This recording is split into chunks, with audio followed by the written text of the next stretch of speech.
আন্তর্জাতিক এই শ্রমিক দিবস উপলক্ষে বাংলাদেশ এবং সারা দুনিয়ায় বিভিন্ন শ্রমিক সংগঠন, সংস্থা, আন্তর্জাতিক সংস্থা এবং বাংলাদেশেও বিভিন্ন শ্রমিক সংগঠন রাজধানী ঢাকা থেকে সারা দেশে শ্রমিক সমাবেশ, র্যালি, আলোচনা সভার আয়োজন করেছে।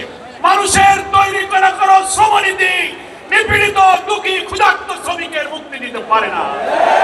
শ্রমিকের মুক্তির জন্য আজ থেকে ১৫০০ বছর আগে আমাদের প্রিয় নবী, মজলুমের নবী, দাস শ্রেণীর শ্রমিক, দুঃখী মানুষের প্রিয় নেতা মুহাম্মদ মুস্তাফা সাল্লাল্লাহু আলাইহি ওয়াসাল্লাম যে অবিস্মরণীয় অনুপম শ্রমনীতি উপহার দিয়েছিলেন, আজ যদি সেই শ্রমনীতি আমরা বাস্তবায়ন করতাম, আমাদের মজুরি, কর্মঘণ্টা, সমস্ত অধিকার আমরা ফিরে পেতাম।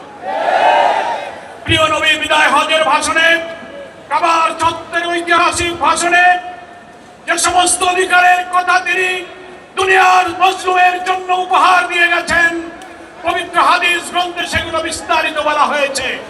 আল্লাহ রাসূল সাল্লাল্লাহু আলাইহি ওয়াসাল্লাম বলেছেন, শ্রমিকের অধিকারের জন্য তার কাজ শেষ হবার সাথে, ঘাম শুকাবার সাথে সাথে তার মজুরি প্রদান করো। মজুরির পরিমাণ নির্ধারণের জন্য আজকে আমরা ১০,০০০, ২০,০০০, ২৫,০০০ টাকার পে স্কেলের কথা বলি, ন্যূনতম মজুরি।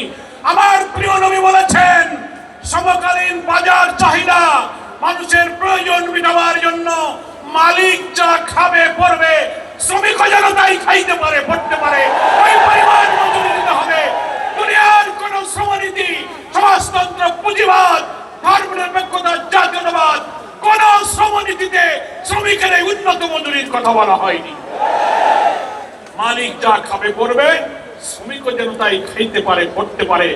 আজকের বাজার মূল্যে যদি সেই স্ট্যান্ডার্ডকে ধরে মজুরি নির্ধারণ করা হতো, আজকে কি শ্রমিকের কপালে কোনো দুঃখ থাকতো?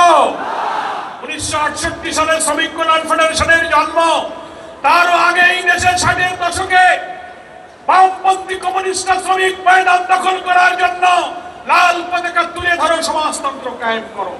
তারা বলেছিল trade union is the school of communism. 68 সালে শ্রমিক কল্যাণের প্রতিষ্ঠা করে এদেশের শ্রমিক নেতারা শ্রমিক অঙ্গনে রসুলের শ্রমনীতি বাস্তবায়নের জন্য বলেছিল। রসুলের সেই আদর্শ বাস্তবায়নের জন্য ইসলামী সমাজ প্রতিষ্ঠার সংগ্রাম আর ইসলামী শ্রমনীতির সংগ্রামকে এক অভিন্ন সংগ্রামে পরিণত করতে হবে।